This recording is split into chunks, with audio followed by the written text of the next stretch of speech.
Hey everyone, and welcome back to my channel. I am Fina Chichi, and this video today is going to be the last video in the value series that I started sharing a few weeks ago.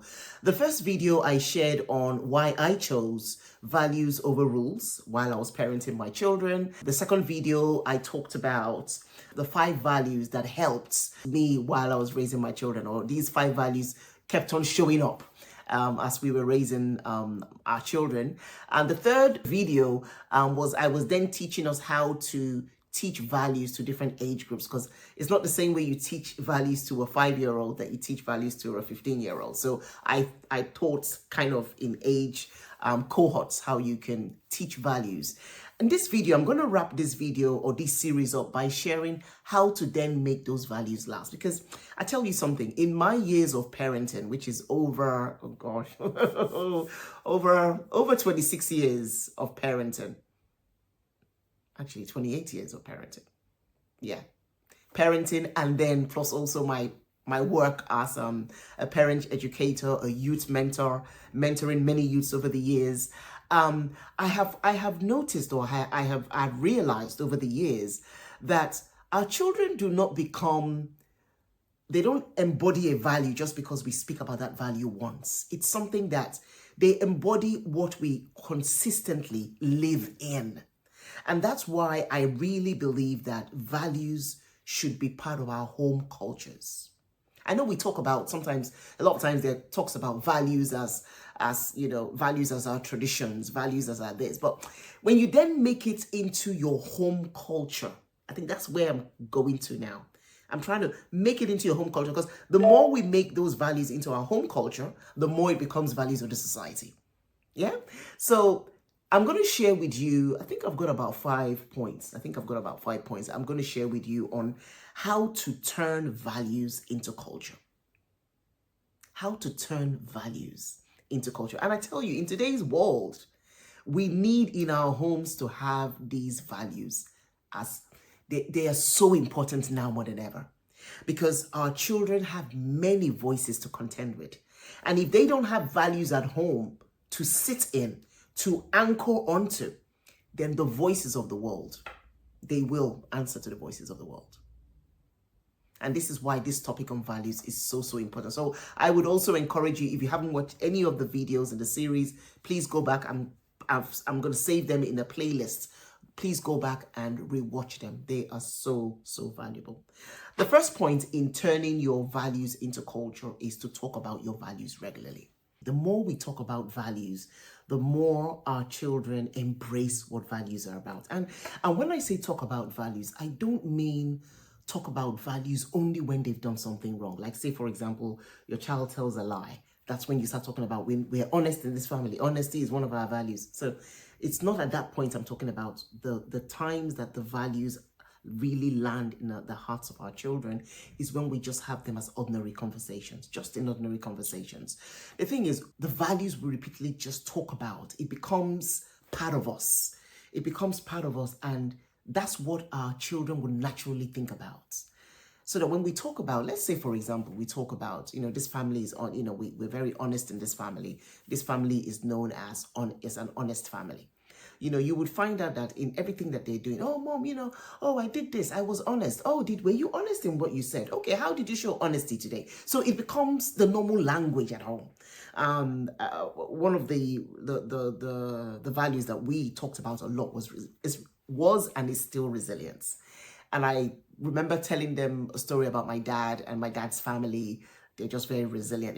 Even my mom's family, actually, very resilient families that we have.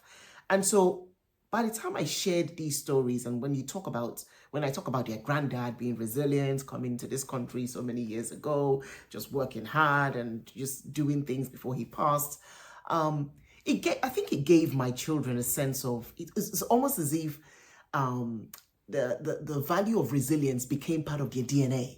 Because if granddad was resilient, if grandma was resilient, if uncles and aunties and cousins, if all these guys around us and our family are resilient, that means it must be in our DNA. And so I watched my children go through setbacks, and I saw how they rose back up. They just had that resilience in them. And you know, I'm looking back, I'm thinking, wow. So this talking about resilience was doing something in them. And this is why I've put this as number one. Talk about it regularly. Talk about it regularly. And true conversations. Because if you're only talking about resilience, or if you're only talking about values when they've done something wrong, or they've forgotten something, or you're trying to warn them about something, then values will end up being like rules.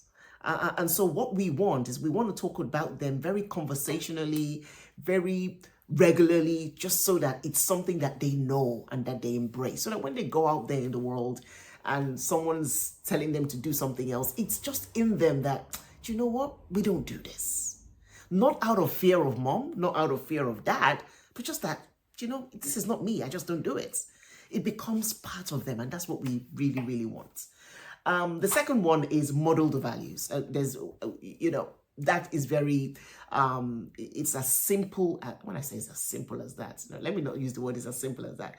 It's as, I'm trying to say it's clear, it's clear, the clarity in this model the values. We've got to leave those values. Oh yes, we've got to leave those values. And one of the places sometimes where those values, some values that may be misaligned with what we're saying / what we're doing is in respect. A lot of times we tell our children about respect, we talk to them about respect, we tell them respect is part of the values in our home, but then we don't exemplify that respect. And children of today, they expect to be respected too. And I tell you why. Because respect is caught more than it's taught. So CAUGHT. Respect is caught. The more you respect your children, the more they will naturally respect you and respect other people. Even for teachers that are watching this, the more you respect your students, the more your students will naturally respect you. It's a given. Respect is a two-way street. And I know we grew up with respect your elders, respect your mom and your dad, respect your elders. And those are right. Please respect your elders, respect your mom and dad. I'm a big advocate of that. I love that concept. I think it's very important that we respect. But we must also respect our children too. Because how else are they going to learn respect? It's going to be through us. And so respect is a two-way street. And I use that as an example, but also it can be an example in other values. Resilience, show that you're resilient.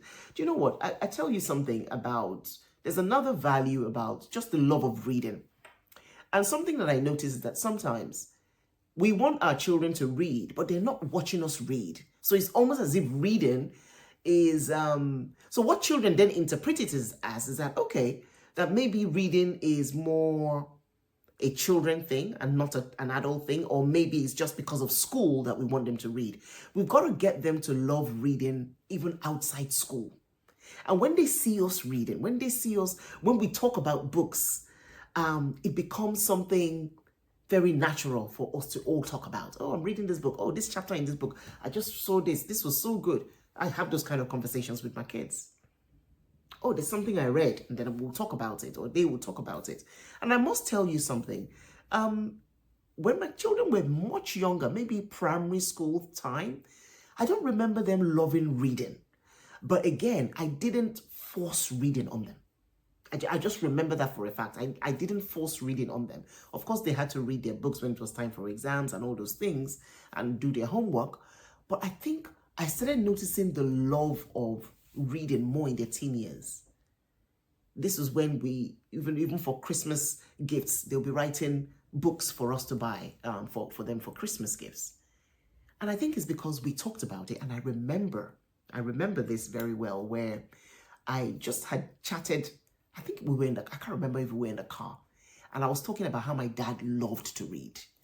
And it was just in passing like that. Again, I'm saying these things because I look at it in hindsight. It's not, when I was talking to them about my dad and his love for reading, I don't think I had it in mind, okay, tell them he loves to read so that they can read. No, it was just, and that's what I'm talking about, just true conversations, just talking about it. And after that, I started noticing, these guys are loving to read. I mean, they read.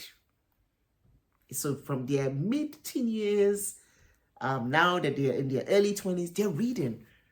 My son Daniel, he reads and then reviews on his TikTok page as well, on books.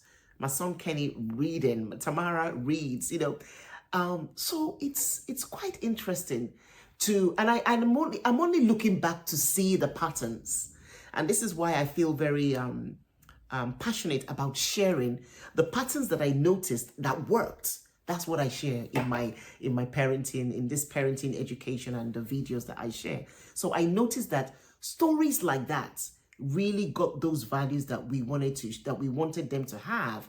It really got them in, it really got into their systems. And of course, modeling, reading, I read as well, so it's not something new when we talk about reading, because they see me read as well. So modeling the values, very, very important.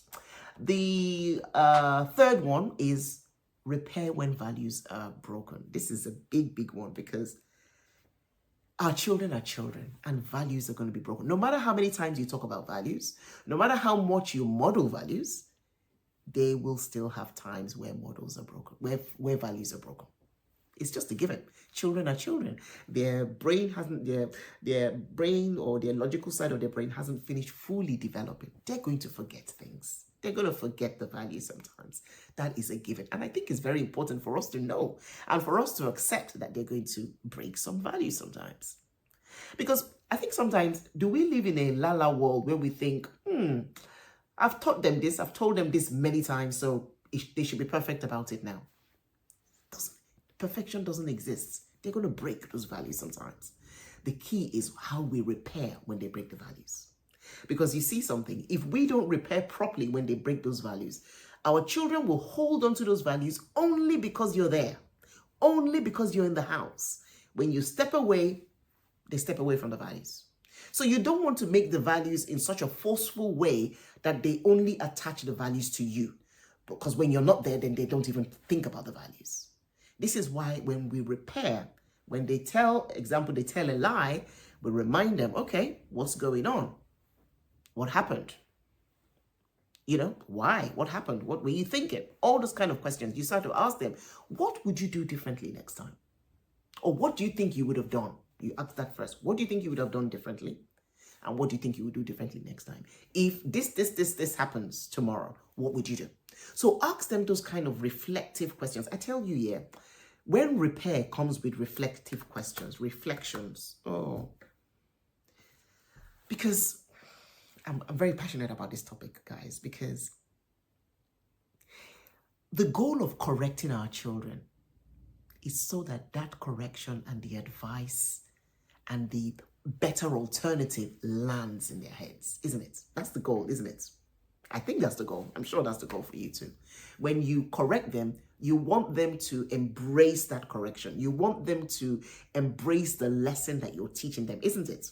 I'm sure it is. Okay. If we correct them and repair without reflection, how do they think about what they've done?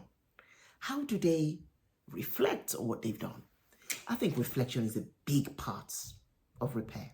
It's a massive part of repair. Because without reflection, then our children cannot think about, what would I do differently? If this happens again, what would I do? They won't think that. This is why reflection is so key. So repair when values are broken. Repair kindly. Repair kindly. Don't repair in anger.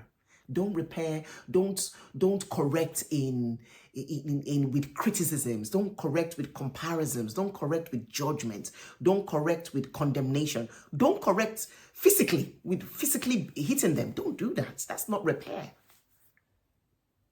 And when we do that, because the thing is, our children, they're going to remember their experiences. That's what they're going to remember the most. So be mindful of how you repair. And if you're not in the right state of mind to repair, then postpone the repairing. Prepare when you're better, when you feel calmer. I'm not saying when you get angry, that's wrong for you. No, but it's what you do with it. When you're angry, when you're frustrated, when you're worried, when you're concerned, when you're filled with fear, that's not the time to repair. Because all that energy is what our children will receive more than the repair itself. So repair when values are broken, rather than criticizing them. Yeah. Okay, the fourth one is let your values grow with your children. The same way you talk about values when they're 5 is not the same way you're going to talk about values when they're 18. it's going to be different, and you grow with it. You grow with it. You grow. The conversation grows as you talk. If you're talking to your 5-year-old about integrity, or about honesty, that's not the same conversation you're going to have when your child is 15. When your child is 15, with integrity, you're going to be talking about maybe integrity might kind of come out in conversations with online safety, online behavior, whereas integrity with a 5-year-old might be telling the truth when they spill water on the floor. Who did this? Who did that? Integrity then comes into play in those kind of conversations. So everything depends on the ages of your children. But what I encourage parents is let values grow with your children. In these days, with my young children, being young adults, when we talk about values, a lot of times now is about their own values. What are the values that they're embracing in the year? How are those values going to show up? I talk about my values as well that I'm choosing for the year, how that's going to show up. And we that's how we talk now, because they're young adults. So we all talk together and like, okay, these values are what I'm embracing this year. These are the values I'm embracing. These are the values I embraced. How did those values show up? Those are the kind of conversations we have about values. But I say this because I just want, there's no expiration date of when we talk about values. Keep talking about values, but just grow. Just let your values grow with your children, so that values is still commonplace in your homes. Even if your children become 20, 30, 40, let's still talk about values. Values never go away because they're parts of our home culture. So that's what I will share. With that. And then number 5 is celebrate the values you see. Definitely. I think sometimes we are more prone to criticize our children when they do wrong than to celebrate them when you see them act out those values. Some parents say, well, why should I, they should do it anyway. They should be honest anyway. So why should I celebrate them when they're being honest?